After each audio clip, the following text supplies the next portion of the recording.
In 1950, Mexico opened a road race so perilous that organizers had to ban it after only 5 runnings. Drivers called it the Carrera Panamericana, 2,000 miles of open, blistering desert highway with cliff edges and absolutely no barriers. The statistics reflect a brutal reality. Competitors faced blown tires at 130 miles an hour. Over its brief existence, the course claimed 27 lives. Motorsport as a whole was forced to reckon with its severe lack of safety infrastructure following the horrific crash at Le Mans in 1955. That reckoning brought an immediate, permanent end to the Panamericana. The Mexican government shut down the course, but the word Carrera, Spanish for race, survived among the drivers. It became a spoken shorthand for glory achieved right at the edge of absolute catastrophe. At that time, a racing chronograph was a strictly mandatory piece of equipment. Drivers relied on them to calculate speed and track lap times. But using one introduced a lethal design flaw. When you are strapped into a cockpit like this, surrounded by gauges competing for your attention, taking your eyes off the tarmac to decipher tiny numbers on your wrist can easily get you killed. This vector diagram shows the standard layout of a mid-century watch. Watchmakers crammed the dial with slide rules, telemeter scales, and dense inner rings. The result was a chaotic, overlapping mess that made reading the actual time instantly almost impossible. As racing engines grew more powerful and track speeds climbed throughout the 1960s, the margin for error vanished. Drivers desperately needed a timekeeping instrument completely free of distractions. Enter Jack Heuer. In 1962, he was a young executive tasked with pulling his family's century-old watchmaking firm into the jet age, and he was currently standing trackside at the 12 Hours of Sebring. While chatting in the pits, Jack met the parents of racing prodigies Pedro and Ricardo Rodriguez. They started telling him about a mythical, terrifying race in their home country, the Carrera.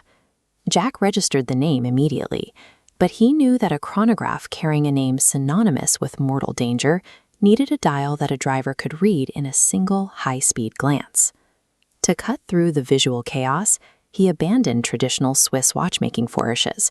Relying on his engineering background and the strict Bauhaus principles of subtractive design seen here, he decided to solve the problem through pure functionalism. The result launched in 1963 as the Heuer Carrera, reference 2447. Looking at this style breakdown, its genius comes entirely from what Jack Heuer chose to remove. Every chronograph requires a track to measure fifths of a second. Instead of printing it directly on the flat dial surface, Heuer physically lifted the entire scale off the main face. He moved those dense hash marks outward, printing them directly onto the angled white inner flange, the tension ring that holds the crystal in place. That single adjustment created a deep, clean, stadium-like effect.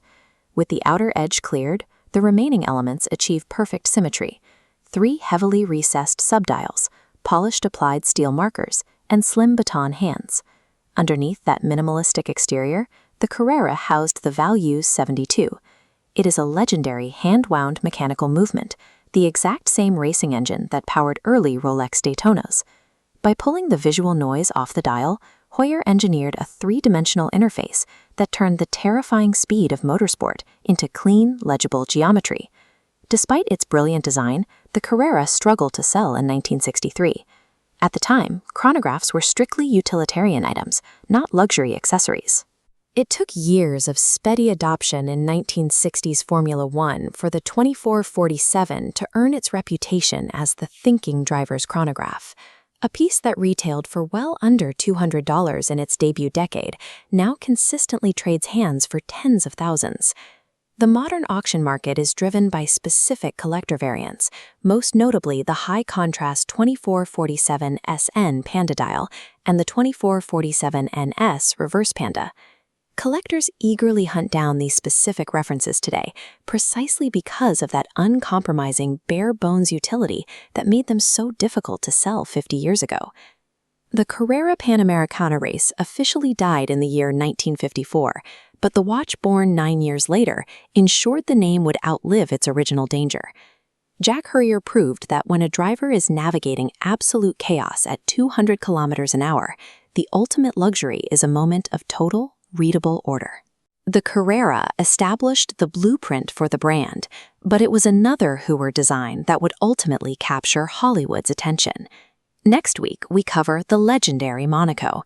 Until then, tell us in the comments, if you were getting behind the wheel, would you choose the Panda or the reverse Panda?